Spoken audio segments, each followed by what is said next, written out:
Bonjour, bienvenue à cette capsule vidéo sur la préparation mentale avec une équipe de football, axée principalement ici sur un exemple de travail avec une équipe U16. Alors, le coaching mental, évidemment, il y a diverses actions possibles en football. Tout d'abord, préparer mentalement les joueurs, travailler autour de la confiance en soi, la concentration ou la préparation de match, par exemple. Conseiller et coacher l'entraîneur, évidemment, par rapport à certains joueurs, certains profils de joueurs.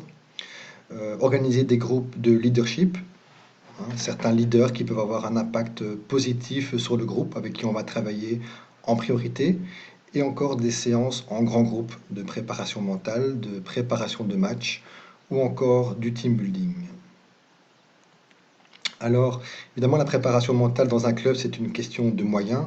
Une équipe, évidemment, idéalement, nécessite pas mal d'interventions, faire un bilan des joueurs, des profils psychologiques, des réunions avec le staff, des séances de préparation mentale diverses et des observations sur le terrain. Donc, en fonction de la situation et des moyens, il convient souvent de faire des priorités, de fixer certains axes de travail prioritaires et de tout de même pouvoir être efficace.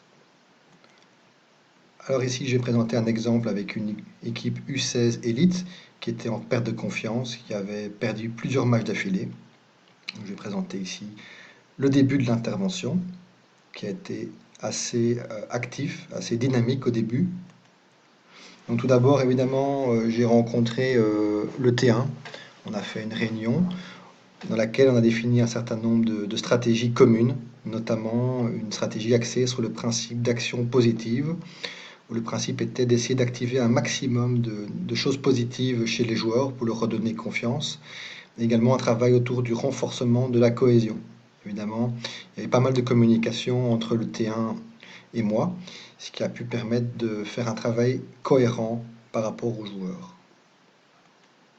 Premier axe de travail, les stratégies du T1 qui a mis en place un certain nombre de choses au début. Par exemple, il a invité les joueurs à citer une chose positive qu'ils ont réalisée après chaque entraînement et après chaque match, ainsi qu'une chose à améliorer, ce qui leur a permis de se refixer un objectif. Ils devaient envoyer ça par mail.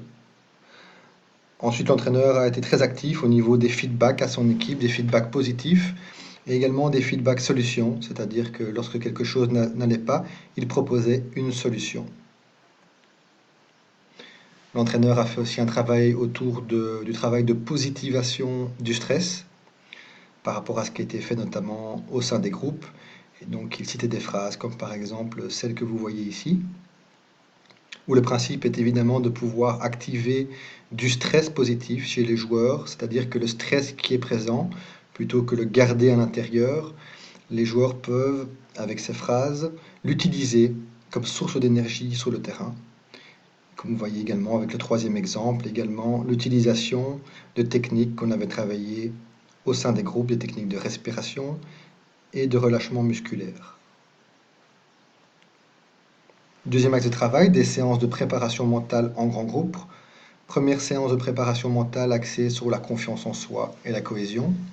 Les joueurs ont notamment attribué aux autres des éléments positifs, des qualités qu'ils percevaient chez leurs coéquipiers sous forme de jeu.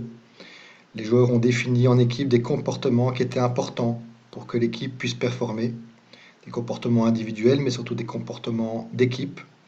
Et en fin de séance, chaque joueur s'est fixé deux objectifs d'action, de tâche, un pour lui-même et un pour l'équipe. Deuxième séance, séance de préparation de match, surtout par rapport aux aspects psychologiques et de communication entre les joueurs. Donc, les joueurs ont participé activement à la préparation du match, au comportement à adopter pendant le match. Et la séance est terminée par un exercice de visualisation où les joueurs ont visualisé des attitudes, des comportements à adopter sur le terrain pour pouvoir performer à différents moments du match, différentes situations qui pouvaient se passer. Ils ont également visualisé des phases de jeu possibles durant ce match. Troisième séance, une séance sur la gestion du stress et de la pression, à la demande des joueurs qui en ressentaient le besoin. Les joueurs ont appris à positiver le stress, à pouvoir diminuer le stress et dans certains cas l'activer pour l'utiliser comme source d'action. Et on a également fait un exercice de respiration et d'imagerie mentale. Troisième axe de travail, le coaching de l'entraîneur qui était demandeur de conseils, notamment par rapport à certains de ses joueurs. Pas mal d'échanges, de contacts au téléphone. Et donc, dès le match suivant, l'équipe était ressoudée, était reboostée et a pu être performante dans les matchs qui ont suivi. Quatrième axe de travail, c'est généralement ce qu'on fait le plus souvent en préparation mentale, mais là, en tout cas dans un premier temps, ça a été axé sur un seul joueur, sur un attaquant. Une question de priorité, de temps, qui a fait 4 séances, un travail autour de ses croyances, sur lui-même, un ancrage de ressources et de l'imagerie mentale. Et donc après une séance déjà, il a pu remarquer, alors que ça faisait un petit temps qu'il n'avait plus marqué. En conclusion, chaque situation a ses particularités. Les interventions sont construites avec le staff, avec l'entraîneur. Les actes de travail prioritaires sont choisis aussi en fonction des moyens. Donc on n'a pas toujours les moyens de faire un entraînement mental chaque semaine, pendant toute l'année, ce qui nécessite tout de même un certain timing pour le préparateur mental, mais on peut parfois prioriser certaines actions en fonction des besoins et tout de même être efficace. Je vous remercie pour votre écoute et pour toute question, vous pouvez contacter la CFF. À bientôt.